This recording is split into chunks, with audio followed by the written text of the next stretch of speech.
Talking Music with Big Andy.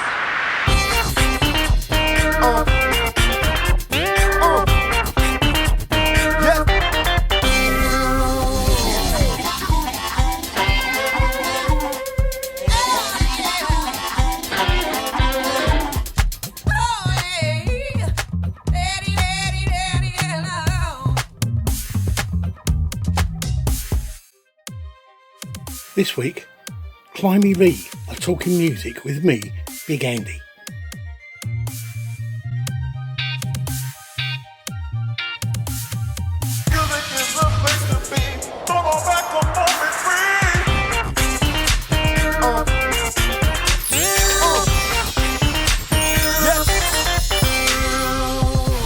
Hello and welcome to our look at independent bands and the music they make. And I'm joined in this episode by Climie Leigh. Thank you very much, guys. Would you like to introduce yourselves? Yeah, sure. Shall I go first? My name's Climie Leigh, and my sort of part in Climie Leigh, I play the guitar, bass, stringed instruments really, and do the production. And then my partner is Tony. That's me. Hi, everybody. I'm Tony Climie, and I play synths, keyboards, anything with keys on it, basically. And second fiddle to Nick, to be fair. So, yeah, I wouldn't say that. Thank you very much for joining me. You guys you're based in Margate, is that right? Yeah, that's right. Yeah, Okay. we've lived here since we were kids and known each other since we were kids. So it's it's a long-standing friendship and a love of music, shared love of music, same kinds of music, really. I must admit, apart from the fact that I found you were formed in 2012 in Margate, I couldn't really, 2017 in Margate, and I couldn't really find out anything more about you from any of the sites. There's not really a lot of information or biography about you. So could you tell me how you kind of got together and that? Yeah. Well, as I say, it's born out of a friendship, really. It's a friendship first and foremost. And we shared a love of snooker and pool and things like that. We used to go play pool and stuff together, and just great friends, all throughout our lives from being kids. And sorry, buddy? About 15 or 16, weren't we, really? Yeah, exactly. Yeah. And we kind of, we also discovered, didn't we? We used to collect records and different things. And we discovered we shared the same kind of loves of music, blues and soul and, Stax, all the great labels, Atlantic, Yeah. And you had a little keyboard, didn't you, Tone? Do you remember your little Casio? Yeah. Yeah. And I had a little guitar when I was a kid. And we started from there, really, Andy. Oh, that's cool. Very humble beginnings. Yeah, we did. I used to take the little keyboard round to Nick's, and he'd get his guitar out. We'd jam along to bits and pieces of Stax or to anything, really. Just jam along, learning on the job as we went. We're both self-taught. That's cool. Absolutely. Cool. So, how would you describe the music that you make? Yeah, that's a good one. Yeah. We're sort of genreless, really. I think if anybody's listening and they want to go listen to what we do, I think probably the first thing you're going to be struck by is that it doesn't form fit anything. We're taken by an idea. So Tony might come to me with an idea. He might say, I've got this kind of classical idea, or I've got this hip hop idea. It could be anything, and we're just led by really I guess it's by what we're listening to at the time, and all kinds of things like that. We just work on ideas. We've always got many ideas on the bubble, haven't we, Tone? Always different, or genre defying, really, as we kind of describe ourselves. Yeah, we can play from anything to anything, really. Right. And absolutely. I think the genreless kind of aspect, it's not purposeful. It's just that we love so much different music, and I can't actually think of anything we don't like. We're really led by, we're really kind of sponges for and any music that comes our way, we start getting ideas and something will formulate. One of us will start something, or oh, I've got a little idea for this, and that's how it comes about, really. Cool. Cool. So, I mean, do you get much? Do you do much live gigging? Because I don't know what the situation is around Margate at the moment, but I know living in London, Yeah. Even before the lockdown, you were getting fewer and fewer places that were willing to take independent bands. They only wanted bands that you could guarantee you had 100 or more people coming to see you. You know, we're completely this particular unit is completely studio based. It's so we don't do any live work at all. It's not something that we've delved into yet, because we you have, haven't you, previously, Nick? I play I play in many different live acts. That's as a working musician, so I play live. But Climie Leigh itself is it's completely studio based.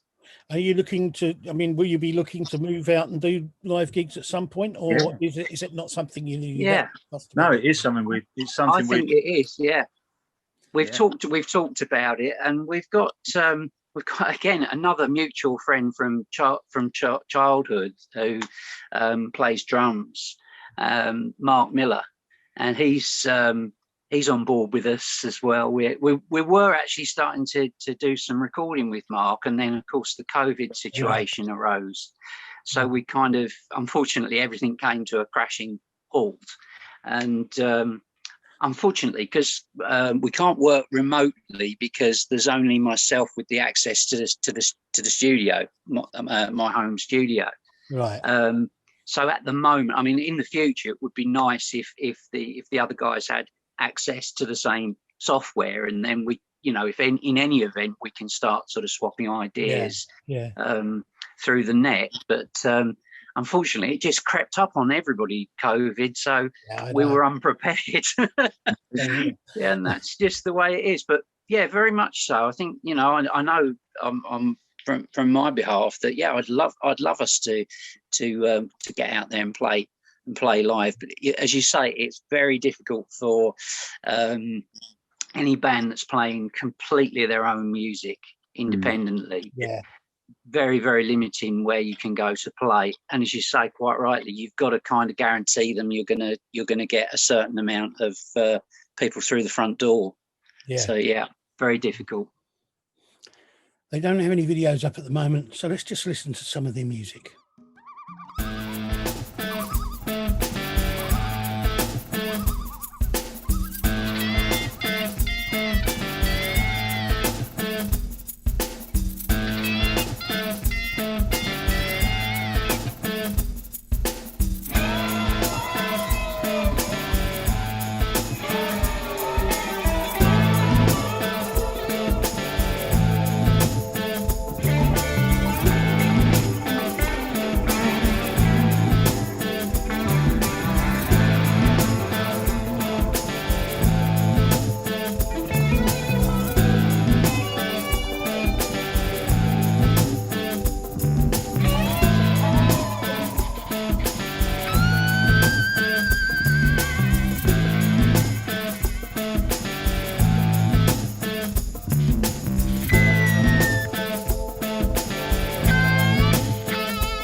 So what sort of software and stuff do you use in the studio for recording on them?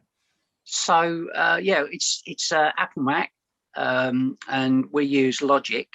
All right. And that's it. Everything else, we're kind of we like to mix. I'm sure Tony will have quite a bit to say on this, actually, because it's kind of his domain. But we use a lot of retro and unusual instruments mixed in with digital bang up to the date stuff. So we're kind of, we've got the old school sensibilities as well. So Tony will probably tell you, like, especially with synths and things. We've been getting into using, a lot of old school keyboards. I'm a bit of a Korg fanatic, always have been. Right. So we use a micro Korg. I've got Korg Triton. I've got my Korg SP250 stage piano. I've got a Korg M1 from the early 90s that you used to hear on everything from the Korgis to Spandau Ballet to whoever. Got one of those. I've got a couple. Well, I've got a Roland. We've got a lot of quite old gold stool stuff that we mix in with the Pro Logic. It's quite a unique sound we've got, really, and I must blends well. It's been interesting listening to your stuff. It's interesting because it has elements of kind of that old school sort of I don't know, 80s sort of feel to some of it, but there's also some very different elements coming into it. As you say, because of your mixing of kind of blues and soul and pop together, and the electronic stuff, it kind of has quite an individual sound, which I like. I really think it's an interesting mix of different. We also stuff. like we also like a lot of film score stuff, as I think that creeps in as well. We really love films. We love our films, don't we, Tony? Yeah. And we're always interested in the people that make film and TV music as well. So that's quite that's another angle that we kind of come in from as well as an influence. But it's very much. I guess the 80s things come from the fact that that's when we were the 80s. we were teenagers in the 80s. So it's good to hear that comes through as well. It's part of who you are. It's great. But it's very interesting because it's also got some of the stuff in it. Some of the tracks also have this kind of underlying feel almost of the 60s as well. Especially with listening to the sort of Stax style, idea that kind of like comes through underneath some of the 80s stuff as well. Listening to some of the bass stuff on it especially reminds me of that kind of old soul stuff. But we're very influenced by Stax and all the great stuff, all the stuff that came out of Muscle Shoals, and all of that, all the good rich stuff. We love all of that, and also, I mean, it's funny really because it takes time for you to sort of in terms of recording, it takes time for all of your influences to come out, and we're working on some really different stuff at the moment, stuff that we've not delved into, because we've both got a love of stuff that's much older than that. Tony and I both grew up with our grandparents. That's another commonality with us. So I think the influences of our grandparents' music has bled through, because we love swing and big band stuff, all that kind of stuff. So we've got some electro swing stuff coming out, which is that's been really fun to get into. As I say, we're working on some stuff like that. We've got the kind of a Western swing and electro swing styled stuff coming through, and I've got, unfortunately with this COVID, it's kind of stopped it dead. But I've got a classical based idea that I want to give to Tony to work on as well. And I know Tony's got some things he's been working on as well. So we did our one that's very much like your Dave Grohl, isn't he? Our Foo Fighters silhouette with the heavy B3 organ sound and we've done I can't remember. Yeah, it's a real mix, isn't it? It's kind of one of the heaviest sounding things I think that we've touched upon. And it's got the real heavy overdriven Hammond B3 on it, and kind of full throttle guitar, and very different from what we've done so far. It's kind of quite a powerful thing. And again, we're right in the middle of doing all of this, and of course, COVID comes in, and we've just had to accept what's happening as we've all done, and wait until we can get cracking again. So, I mean, you've got videos and things up on YouTube, and you're saying you've got more up to date stuff on your Bandcamp. Yes. Bandcamp, yeah. On Bandcamp, at the moment we've got all the most recent things. I've got it up on screen, I think, but on my screen here. But we've got, I think that there are 15 tracks on there at the moment. Okay. Some of them are where we've kind of done remixes of some of the original tracks just to freshen them up for Bandcamp as opposed to being on Ditto. Yeah. And the rest of it is brand new music. So the majority is brand new music, all different kinds of stuff there. We've got a lot of synth, quite a few synth tracks, haven't we? Quite a few synth-based tracks, and a great track as well with because we're starting to branch into singing as well, instead of just instrumental. And Tony's singing on a couple of tracks, and yeah, that's something that we're starting to introduce more now as the studio develops. We develop, so we're developing ways of capturing the singing better in the environment, because it's only a very, very small studio. Yeah. So yeah, that's building, and we're kind of in a position now where we can start to get to work on vocal stuff, which is quite exciting. It's something that it's really new to us. When you're living in a nightmare and you don't know what to do, when you're living in a nightmare and it's all left up to you.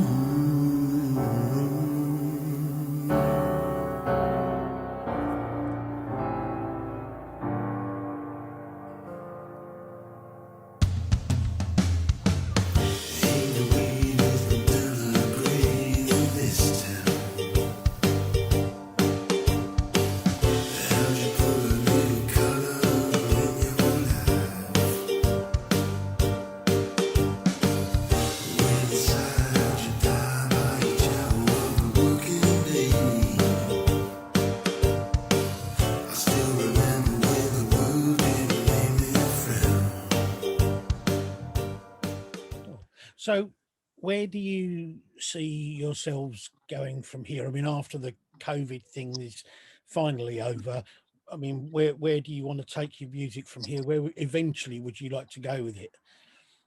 I think there's quite a few areas we'd like to, I mean, ideally, I think both Tony and myself would love to be able to do, film and TV, to be able to do scores for things.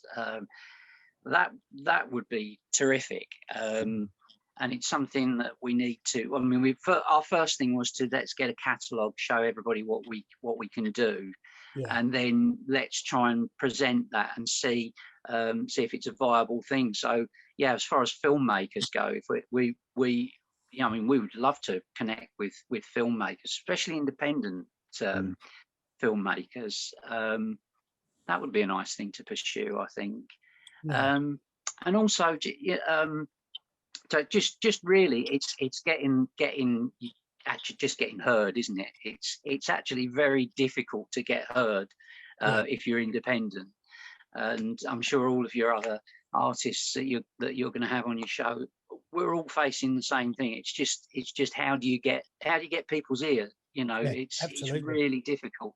You've kind of got something's just got to click, and if you just get your little break, then it's fine. Everyone can hear what you do. Great, then the uptake's there, and if they like the music, they'll buy it.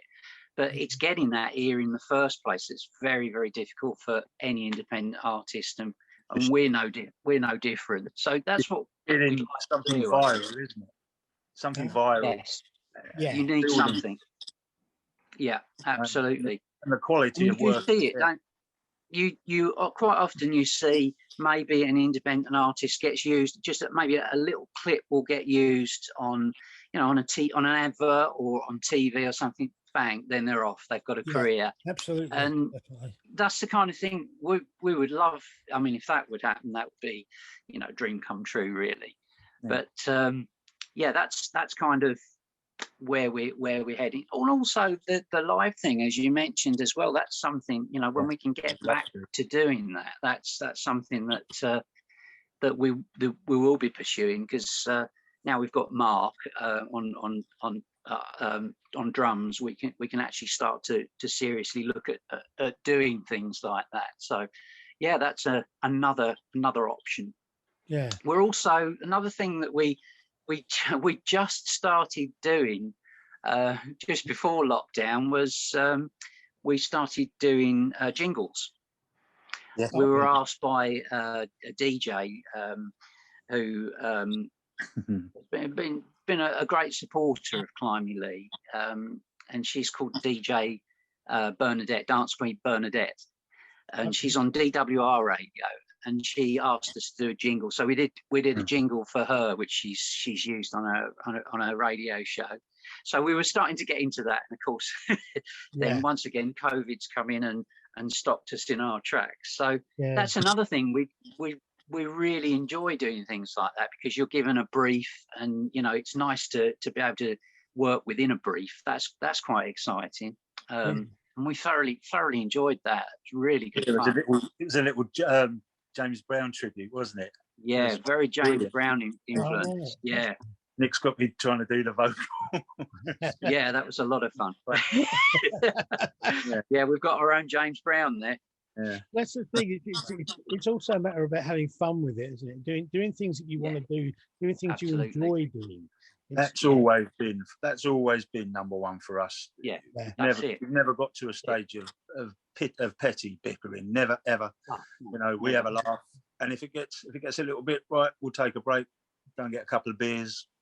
Yeah, and then go back to it. Absolutely. I think having experience being in band a few times, it sometimes gets to be where the making of the music stops being fun and starts being work. Yeah. Exactly. We've both been in that environment before, and it's not productive. No, exactly. You can't work like that, because you need to have the fun. If you don't enjoy what you're doing, what's the point in doing it? Yeah, exactly. Right, and the thing is as well, and this is why it's why we enjoy doing what we do, is because it comes from friendship. It's friendship first, and the music is just, you know, like the icing on the cake, really. But it's friendship. But we were friends before we ever played music, so you know, it's coming from a nice place. Here's some more music from the band.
So, I mean, all of the stuff you've got on YouTube is basically it's the music, but it's just basically a picture of the album artwork. It is. And realistically, only because, Andy, it's only because we don't know the first thing about videos, and you know, but it's something, you know, we'd love to know. And it's, you never know, someone watching this who makes videos may want to get in touch.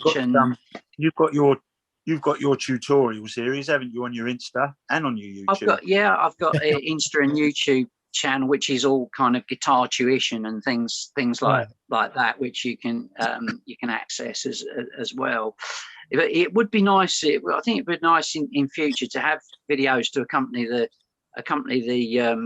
the music, especially as they're kind of they're kind of snapshots of life, really. I think that's Yeah. kind of a theme with everything we do, that they do sort of lend themselves. You can imagine a visual with our music, which Well, that's I was going to say, you were yeah. saying about getting into doing stuff for film and TV, maybe. That's Yeah. but I did notice that there are quite a few of your tracks that do. They tend to they come across as being very very Yes, cinematic. yeah. They're very much Yeah. what you would assume would be played in a sort of.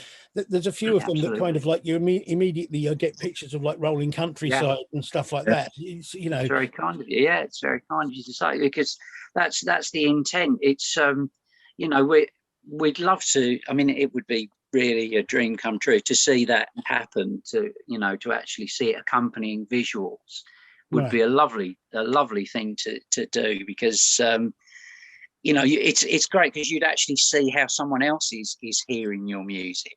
Absolutely. You know, and what they're going to put it to visually would be, I think that would be really interesting. It'd be a big kick to see what they would do with it. It'd be fascinating. So that would be something that, I mean, long term, I think we've always had that in the back of our mind, haven't we, Tone? That it's, it kind of would, our music seems to fit as visual thing. Yeah, always. That's sometimes even when I'm, you know, having the thoughts and the ideas, like with Replicants from Romanzo, in the back of my mind, it was always a big sprawling cyberpunk sci-fi thing, you know, my little Vangelis, however you want to put it. But I always had that in the back of my mind, even as we was playing it, putting the chords down. I always had that spiraling Blade Runner look to it, you know. Always in the back of my head. Yeah, so, when Tony came in with that idea, that's for instance, that particular track is very much Tony's real baby, and you came in really and started talking to me. He started talking to me visually about how he's seeing it, and that's quite a common thing actually. We're not necessarily talking to each other in terms of, you know, okay, this is gonna have a minor fall here, or this is gonna have this. We don't necessarily talk music, but we do talk quite a lot visually. It's quite funny. Only thinking about it now has made me think about it, but that's quite a thread, isn't it, Tone? We kind of talk about what we're seeing. Yeah, and it's very, very interesting, really. Yeah, I did your wedding with little classical homages for a while, didn't I? Not another one. It's nice. But we both love classical music. We both absolutely love classical music. Yeah, same here. Very, very influenced by. I think Tony more so, especially with the being a pianist. You know, there's a lot of classical music that Tony is really into, and he brings a lot of that into what we do, which is brilliant. It takes me on another sort of tangent, which is terrific, you know. Yeah. So, are there any particular classical composers you're influenced by, Tony? Me, Rachmaninoff, Beethoven, my two. Yeah. We did a little homage to a Moonlight Sonata. We called it Moonlight Interprenata. It's abridged because, you know, Moonlight Sonata is part of the movie. So we did a little abridged 2.5-minute version of that. And that's one of the most emotive pieces, piano pieces you could ever listen to. So we did a little homage to that. Rachmaninoff. Adagio. Adagio to string. But I've got, while we've been off, I've had some more Rachmaninoff's Prelude in C sharp minor is another one I want to do an interpretation of. I'll bog you down with it when we meet up. To be honest, I've always thought Rachmaninoff's music always lends itself to almost to being a film score. It's kind of got that kind of feel about it, that openness melancholy about it. That, you know, you could. There are scenes that from things like Lord of the Rings and that sort of thing, where you could almost put a Rachmaninoff piece over the top of it, and it would fit perfectly. Absolutely, yeah. I mean, that's the wonderful thing. I mean, we started off doing instrumental music, purely because we didn't really have the setup as well to do vocals in the studio. It was very early days. Yeah. And as I say, with this whole thing with visual, we both love film and TV. We're both big TV and film guys. So yeah, it's kind of that and the classical thing. When you start actually sitting down and thinking about it, you can kind of see where the musical influences are coming from. Really, it's not until you do an interview you start thinking like that. Yeah. For me, it's a few of the synth players, Vangelis, Jean-Michel Jarre. I've been Tony Banks, even from Genesis. Massive influences on me growing up. I was the biggest Genesis fan ever through my 20s. My mates are listening to absolute twaddle in the charts in the 90s, and I'm like, it's Genesis, mate. You can't beat a bit of Dance on a Volcano. So I love all that old stuff and all those old Prophet synths. All that stuff. I love all that. I must admit, for me, since stuff that I like best is the stuff from a bit further back. People like Rick Wakeman and Keith Emerson, and people like that. We're well into them. Yeah, we love. I think I think we said earlier, but we love every. I can't think of a style of music that we wouldn't have a go at. We don't make any pretenses to be experts in any field. We just absorb music and make music as we sort of think about it on in the moment, sort of thing. But cool. very influenced from such a broad spectrum of music, so many different backgrounds. Good. I hope that you go on to doing bigger and better things, and that you do start playing live, because I'd love to come and see you guys. That'd be really cool. And I hope you. Yeah, that'd be terrific. With your music and everything that you putting out at the moment, and that you put out in the future. Thank you very much for joining me today. And I will hopefully at some point talk to you again when COVID's over and you're out there doing bigger and better things. That'd be great. That'd be superb. Thank you very much. Thanks for having us. And really good luck for the channel as well. Good luck for your podcast. Thank you. We wish you a lot of luck, and we'll support you. Thank you. All right, so that's it for this episode, and I hope you'll join us again next time. Thank you very much. Please don't forget to subscribe and like the videos and all that kind of thing, and check out the bands. That's really important. Thank you very much. Talking Music with Big Andy.